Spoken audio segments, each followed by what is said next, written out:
Magandang oras mga ka-TH, mga kababayan. Meron tayong bibigyan ng reaksyon ngayon. Matagal na to na video na pinadala sa akin. Napakaganda nito dahil nga big face marker, oh. Mukha na merong mga malalaking mata at merong mga karakter sa kanyang baba.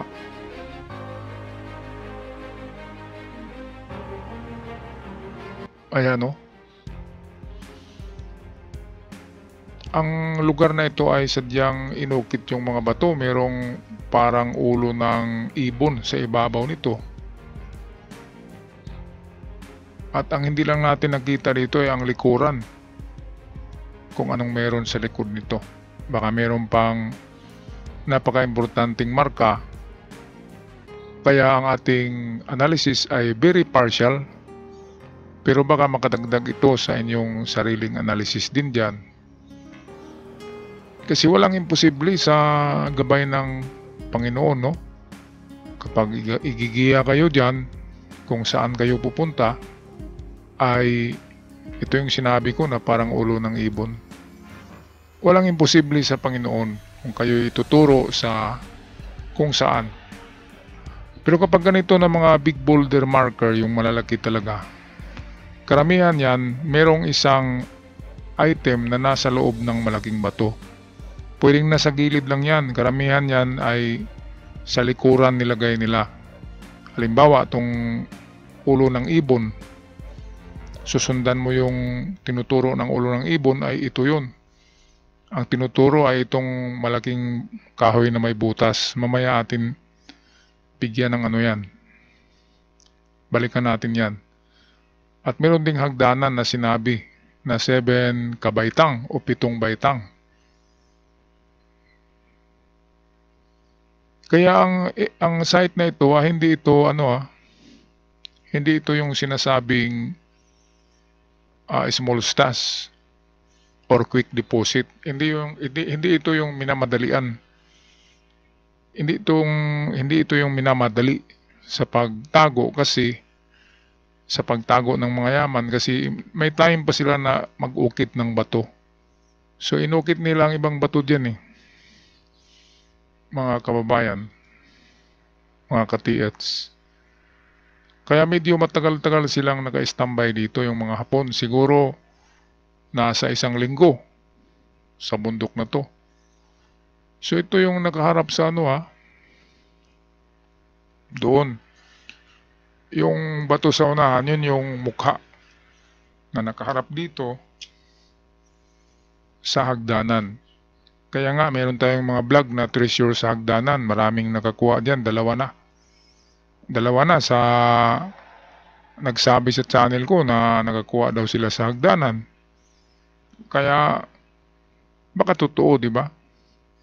Kasi nga mayroong talagang meaning ang hagdanan sa Yamashita Treasures. So dalawa lang diyan ang tendency ng hagdanan. It's either sa unang step, sa unang baitang nakalagay, o doon sa panghuli sa ibabaw. Kaya ang gawin nyo dyan sa mga malalaking bato ay pukpukin nyo ng maso ang mga gilid, ibabaw, likod. Lahat yan, pukpukin nyo kapag merong mga tunog na hollow, ayun yung butasin nyo. Kasi sigurado ako isang item ang nakalagay sa loob ng bato. It's either sa gilid, harapan at likuran. Tatlo lang yan palagi. Gilid, siyempre dalawang gilid yun. Harapan at likuran. So 4 na portion ang pukpukin nyo sa mga malalaking bato na yan. Okay, so balikan na natin ngayon ng itong sinabi ni Katietsa.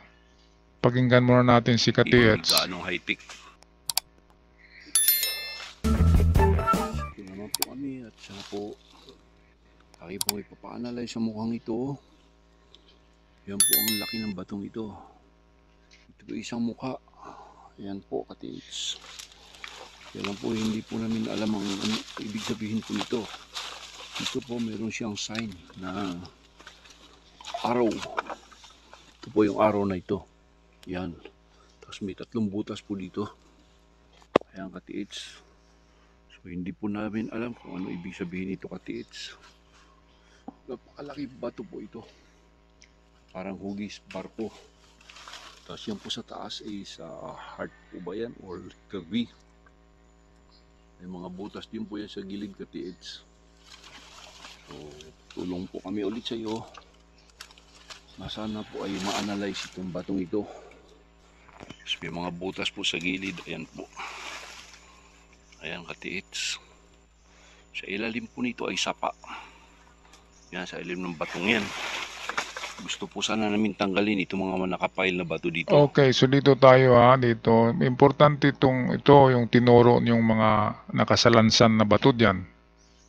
Pwedeng merong hukay diyan na quick deposit na nilagay diyan at nilagyan lang ng mga bato. Sinalansan ng bato para takip. At sa itaas niyan, 'di ba 'yun yung yung ulo na parang ibon na parang triangle. At dito rin 'yun naka-point sa harapan, 'di ba? Pwedeng sa harapan, sa baba, pwedeng sa harapan doon sa may kahoy. Kaya ito'y man-made kasi nakasalansan ng bato eh. So nilagay yan diyan, so ibig sabihin merong naka sa loob nito. Kaya hukayin lang yan, tanggalin yung mga bato diyan at hanapin yung malambot na parte ng lupa, yun yung backfill. So yan ang una nating prospect, mga katiits. Okay, patuloy tayo. Mga nakapile na bato dito. Kaya lang sana po matulungan niyo po kami. Ito po sa tuktok niya, hindi ko po alam kung anong ulo po Ayan, ito. so ito yung ating pangalawang importanteng marker, yan, ulo. Hugis puso yan, sa palagay ko kapag inakyat nyo sa itaas, ang likod ng ulo niyan, kasi parang ibon yan, ang ibon sa Yamashita treasure sign, ay pointer ang ulo ng ibon. Yung tuka niya, yung tuka, beak, yun ay pointer. So ito, sabi mo, nakaturo sa kahoy na may butas. Yung kahoy na may butas, napaka-importante noon. Kasi noong panahon ng Hapon ay maliit lang ang butas ng kahoy na yan. At nang tumagal dahil sa 90 years old na centennial, ay lumaki na yung butas na yan. At ang butas ay teleskopyo yan. So silipin nyo lang, ang direksyon ng butas ay kung saan pababa. Yung pababa na angle ng butas, yun ang sundan nyo. Yung tatama sa lupa. Kasi kapag baligtarin nyo, pagsilip, doon yan mag-point sa itaas. So wala doon sa itaas. Yung pababa na direksyon ng butas, ng pagsilip. So itong ibon, pwedeng sa baba niya, yung kanina yung nakasalansan, at pwede rin doon sa tinuturo niya na hagdanan at may old century tree. Okay, patuloy tayo. Hindi ko po alam kung anong ulo po ito. Ulo po ba ng pating ito or isda or anong hugis po yan. So sana po katiis matulungan po kami dyan sa bagay na yan. Ayan po yung tapos dito po katiis sa harap niya. Okay, balikan natin yung mga butas ito sa gilid. Pwede rin na merong nakapunta diyan ng mga treasure hunter at pinag-chisel nila ang mga gilid. Baka pinukpok din nila yan o baka nag-detect sa kanilang detector ang mga gilid ng bato. Yan kasi ay gawa ng chisel. So pwedeng binutas nila dyan ng mga napadaan dyan na treasure hunters para hanapin yung mga nakasuksok lamang na mga quick deposit. So yan kasi siya sobrang laki naman kung gawing marker. Sobrang laki ng mga butas yan. So yan ay pasadyang pinagbubutas nila ng napadaan dyan para tingnan kung ano yung nag-detect sa kanilang detector. Okay, so punta naman tayo dito sa sinabi mong kahoy. Ito yun. 7 step naman po ito katiits. So akyatin ko po yan. Sa baba po ng hagdan na to, meron isang century tree na may butas din po sa gitna. Ayan po, tagusan po yan. Ayan, so ito ang sinabi ko kanina. So saan ba pwedeng silipin siya na ang makita ay lupa? Kasi pag pointer hole, yung tinatawag natin telescopic, kung teleskopyo, papunta talaga yan sa lupa ang butas. Pag silipin mo, mayroong ituturo na parte ng lupa, ng ground. At kapag silipin mo sa kabila, sa likod, ay wala kang makikita lupa, kundi bundok o langit. So ibig sabihin naka-slant yung butas. So kung naka-slant ang butas na yan, nakaturo sa lupa, doon kayo maghukay kung saan magpuntirya yung paningin nyo. So nasa gilid siya ng hagdanan, di ba? Nasa gilid ng hagdanan na bato. So pwedeng nandyan din sa gilid ng bato na yan, kung saan pagsilip nyo, ayun yung makikita. Pwedeng nariyan ng item. So mayroon na tayong dalawa na prospect, di ba? So ang patuloy tayo. Meron pa ito pangatlo at pangapat na mga pwedeng dyan nila nilalagay. Atin lang balikan ang continue natin tong video. Ayan, yan po. Ayan, may mga sign din po siya sa gilid. Hindi rin po namin alam kung ano po ibig sabihin yan. Ang mga sign na yan. So ito po yung hagdanan, katiits. Okay, balikan natin yung sinabi mong sign. Ito saan ba yun? Ito ay parang ito yung mga tinatawag na trumpa. Trumpa, para siyang mata pero malaki siya, parang bowl ang laki, parang bowl or kalduhan. So kapag ganyan na parang kalduhan, yun yung trumpa. Parang trumpa kasi ang pagkabutas niyan. Ang ibig sabihin ng trumpa ay nandyan lang treasure on the spot kung saan nakaharap ang trumpa. So pwedeng sa may kahoy nga siya dahil meron siyang sa kabila, oh. Meron siyang manipis, mababaw na butas. While ang trumpa ay malalim siya. Alam naman natin na hapon baliktad sila. So kung tayo titingin yan, papuntang kanan ang ating analysis. Pero meron kasing mababaw dito, itong binilugan ko. So pwedeng dito sa kaliwa papunta, at sa bandang kaliwa niyan ay yung kahoy na may butas, di ba? Mga kababayan. Hindi rin po namin alam kung ano po ibig sabihin yan. Ang mga sign na yan. So ito po yung hagdanan, katiits. Ito po yung 40.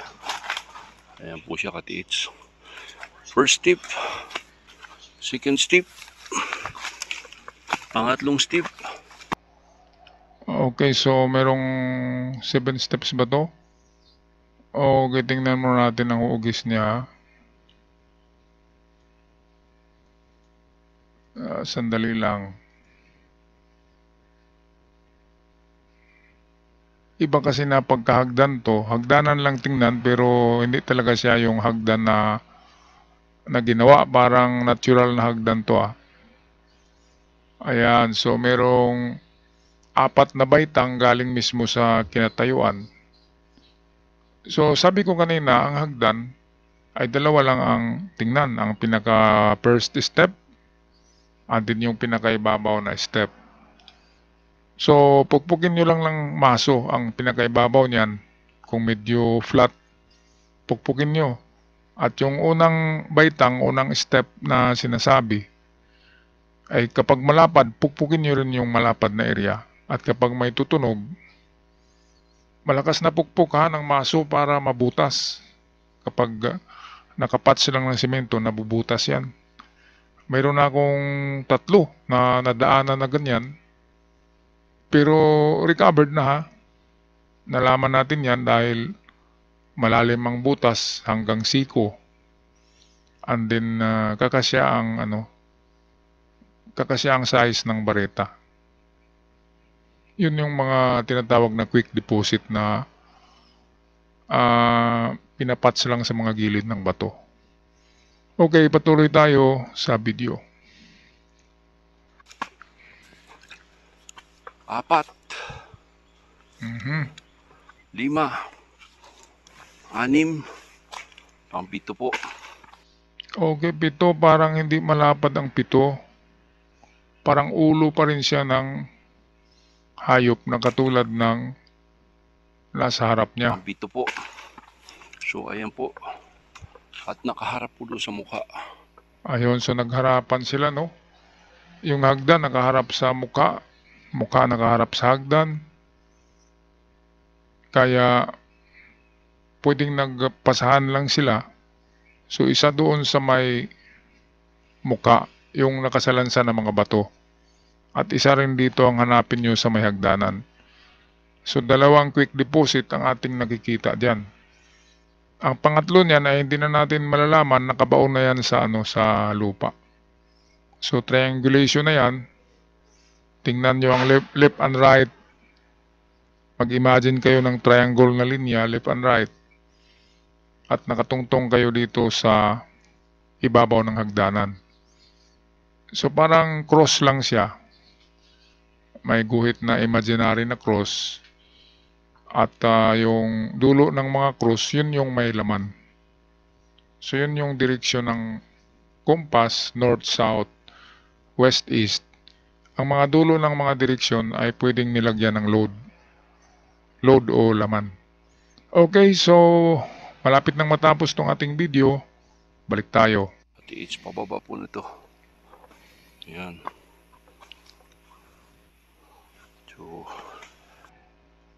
So ito na yung pababa na view. Alam niyo. Ibig sabihin nito katiits. Hanap tayo kung merong malapad na baitang. Sana po. May iyong matulungan. May mga marker po dyan. Ayan po yung malaking bato katiits sa kabila. Ayan po kami ng tulong sa iyo. Dito sa gawing kaliwa po, pag naghakit ka ng hagdan. Hagdan yun. Pero isang malaking puno. Ayan po. Century old tree. Ayan po siya. Ayan po sa part na yan. Ayan po. Kasi yung gamit po namin ay hindi gaanong high-tech. So tama nga ang sinabi ko na triangulation. So yung nagkaharap na malaking bato na mukha sa hagdan. So yan yung magkaharap. And then ang triangle niyan ay itong century-old tree na malaki. So, diyan, sa may kahoy na malaki, dahil triangulation siya, kung wala sa mga bato, narito sa kahoy. Pero sigurado sa dalawang bato na yan, isa ang meron. At yung big deposit ay hindi yun nilalagay sa loob ng bato. Binabaon talaga yan. So, pwedeng under the old tree na ito ang big depot, pero wag nyo nang hanapin yung big depot, malalim yon at delikado pa. Dito na lamang tayo sa mga quick deposit, yung mga sinusuksok lamang sa gilid o ilalim ng bato o sa loob ng bato. Okay, tapusin na natin ang video courtesy ng ating katiats na nagpadala nito. Hindi po tulad niyo ng mga high-tech yung mga gamit nyo, kaya po humingi kami ng tulong sa inyo katiits. Sana po. So ito yung yung hagdanan na sinabi. Merong visible na itong dalawang butas na nakaturo siya pababa. Ayan, so itong step before makarating sa ibabaw, merong marker pukpukin nyo rin yan. Huwag na kayo ng detector kasi ang detector tumutunog yan kahit anong bato na mayroong minerals. Mas maganda pa ang maso kasi kapag nabutas, yun na yun. Kapag natamaan yung patch. Kaya nga ang mga treasure inside the rock, yan yung binabalikan ng mga Amerikano. Ang mga Amerikanong mahilig maglagay ng treasure inside the rock. Bakit may treasure ang Amerikano? Yun yung mga inagaw nila sa Hapon. Yung mga sumurrender na Hapon, mayroong mga daladalang ginto na nasa backpack lang nila or nasa bulsa. Kinuha rin yun ng mga sundalong Amerikano at binaon. Karamihan ay nakasuksok sa mga butas ng bato. At yun ang tinatawag natin na quick deposit.